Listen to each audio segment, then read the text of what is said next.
Max, you have 1.92 seconds to burst as many balloons as you can. Are you ready? No. 3, 2, 1, go. They are not.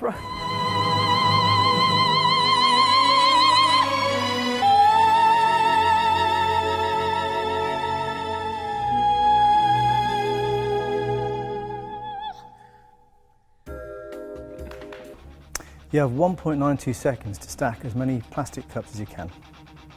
Are you ready? Born. 3, 2, 1, go.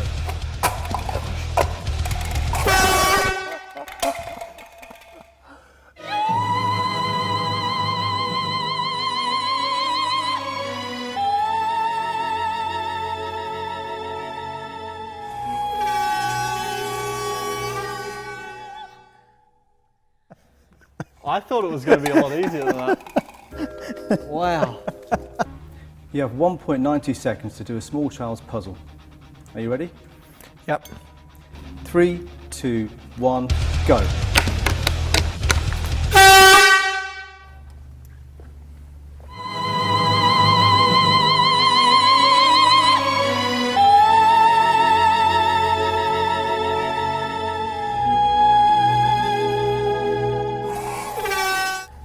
Two, three, four, 5 pieces. Yeah. No, I sort of missed. It was sort of missed the slots.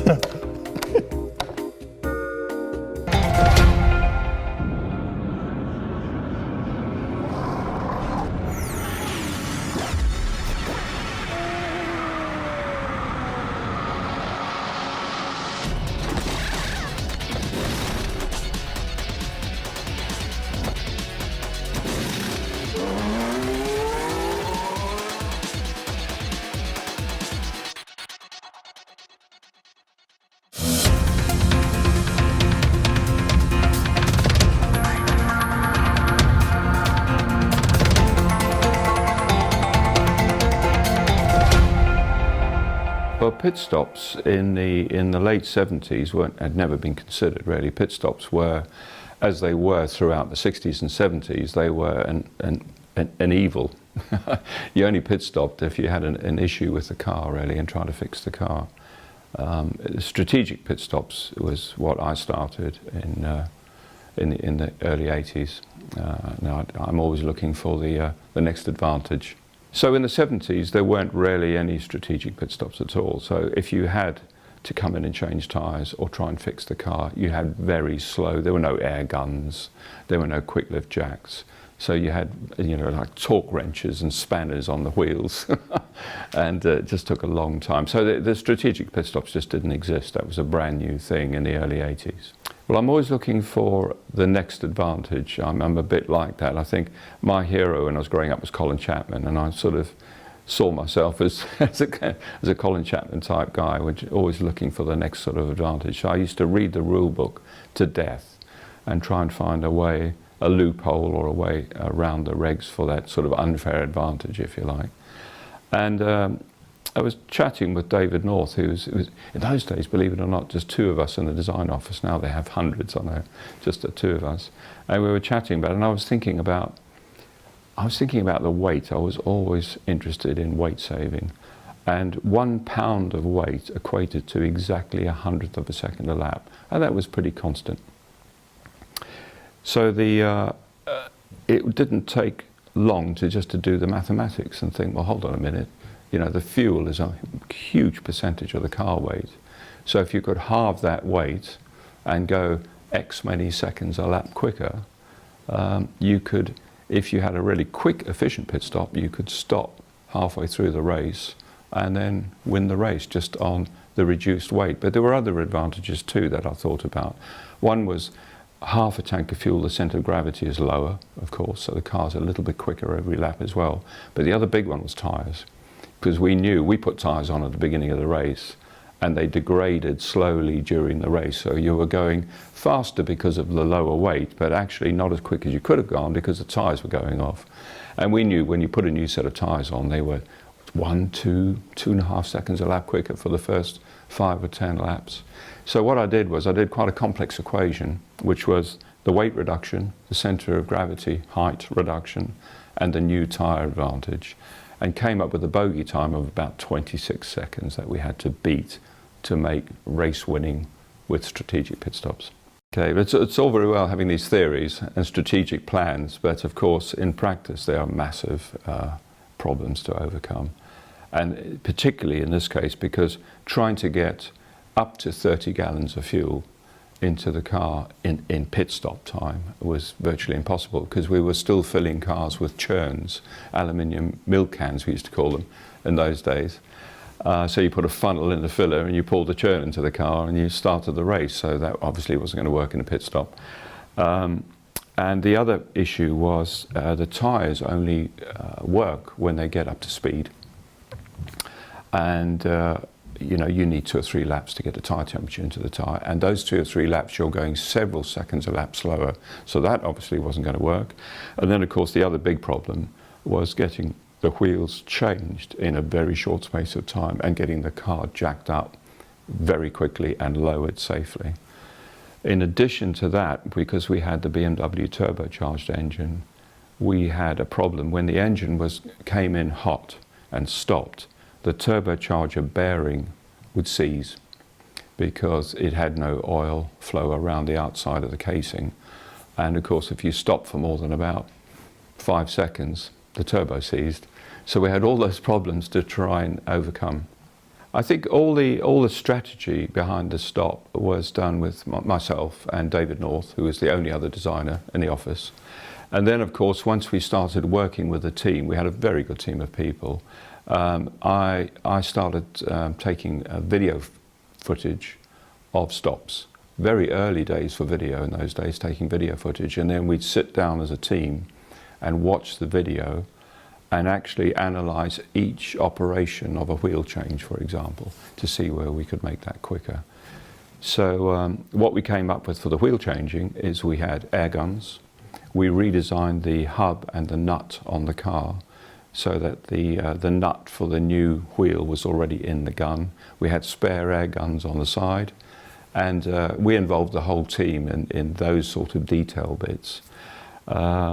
And then to get the car up and down quickly, we designed very lightweight titanium air jacks.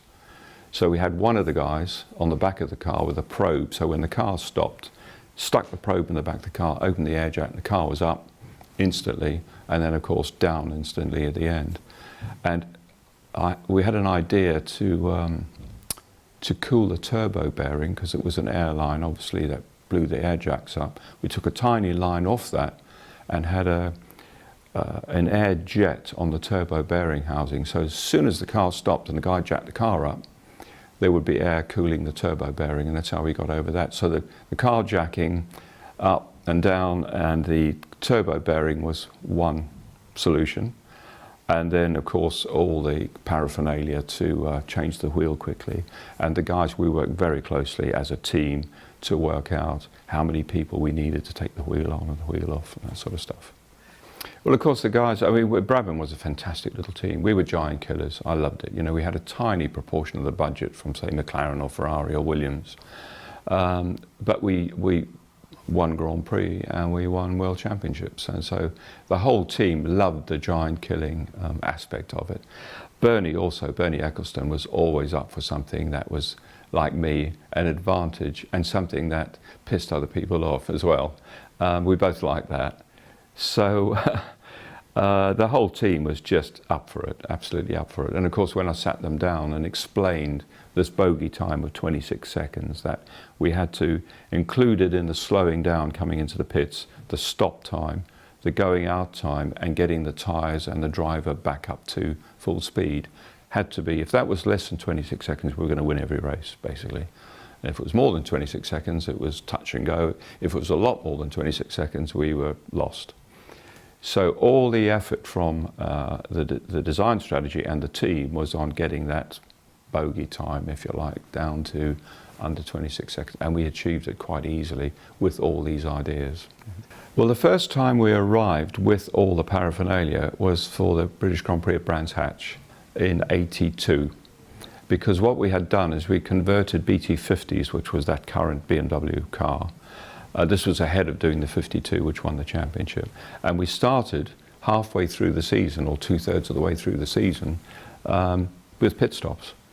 And of course, the other paraphernalia is the two other things we had to achieve were tyre heating and getting the fuel in quickly.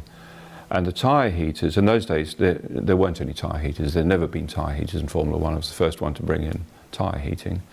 But we didn't have the nice little electric blankets they have now that you wrap around the tyre. So we built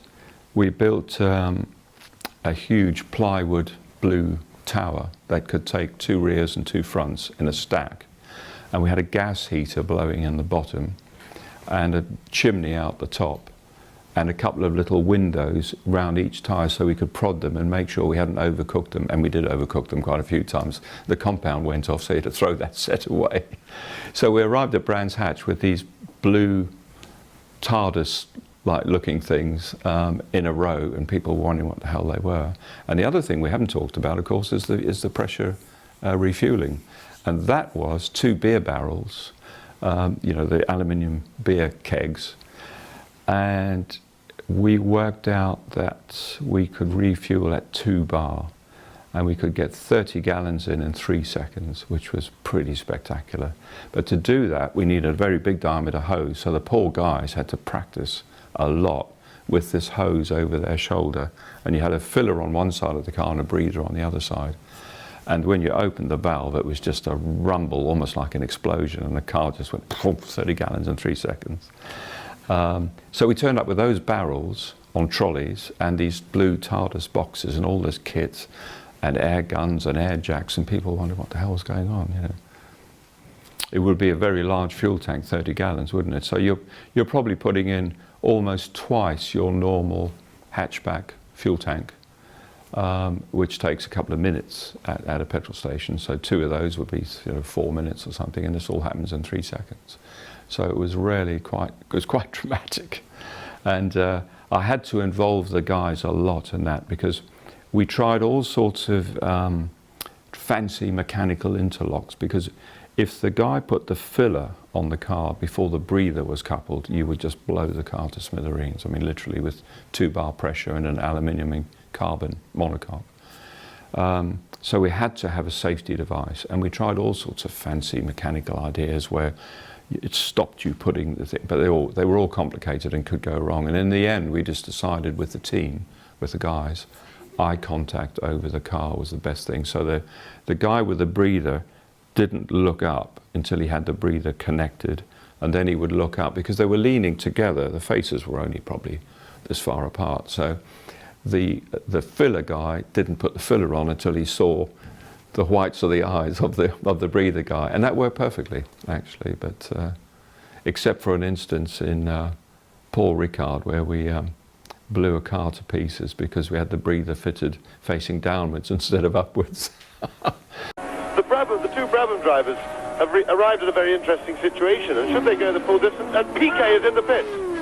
Yeah, this is it. Nelson Piquet now, for the first time, you see the much expected Brabham pit stop.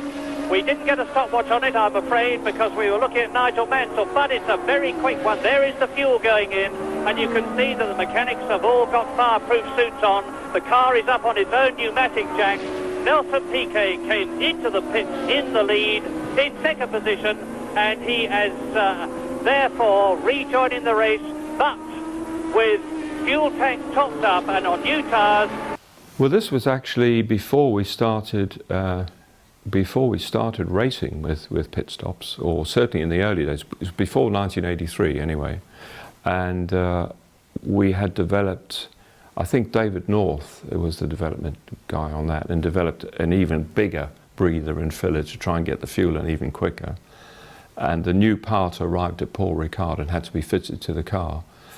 But the guys, of course, had never seen it before. It was a brand new bit, and the breather was supposed to crank up towards the top of the tank to clear the air all until it was full of fuel.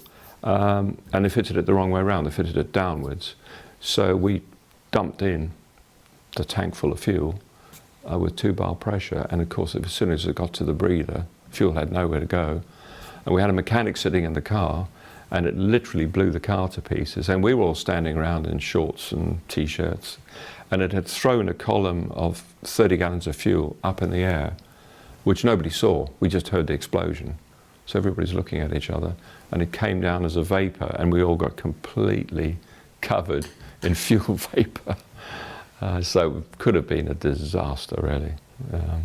I look back, there's a famous photograph of the first time we actually got through a race, because all through 1982, the engine was very unreliable. In those days, we were still learning with BMW on the engine, and we kept blowing up engines and turbos and all sorts of things. So we never got to the end of the race. So we gave away our secret for nearly half a season during that. But I look back on those photographs now, and I've got all the boys dressed in fireproof overalls and helmets, and I'm standing in front of the car in shorts and a short sleeve shirt, because I did what they now call the lollipop man in front of the car. You know, I did that. I stood in front of the car and looked at the driver in the eyes and said, "Hold it until we were ready to go."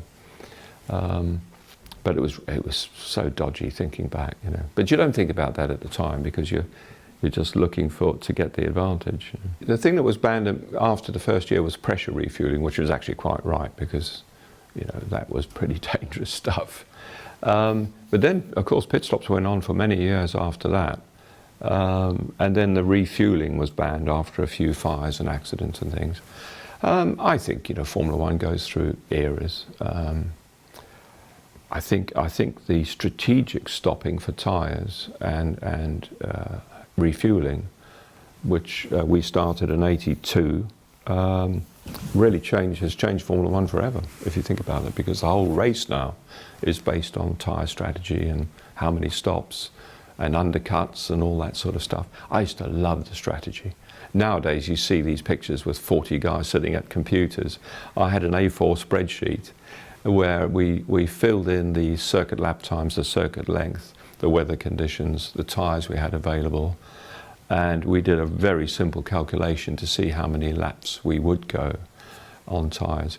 We generally went about 70% of the distance, which people could never understand. When other people started doing pit stops, they would go half distance, half distance. But the reason I went 70% was because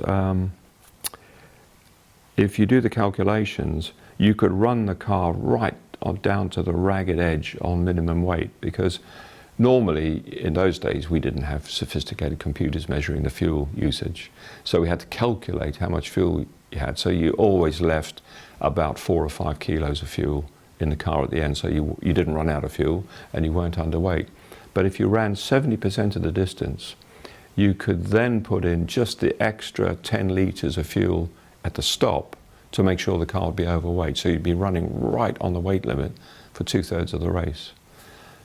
The only time we changed that is when we won the championship. At the end, we were up against the turbo Renaults, and we went to the last race at Kyalami for the South African Grand Prix, and Renault put masses of effort. It was ours to lose and theirs to win, really. We had to win the last race to win the championship. And they all knew by then we did 2/3 race distance on fuel.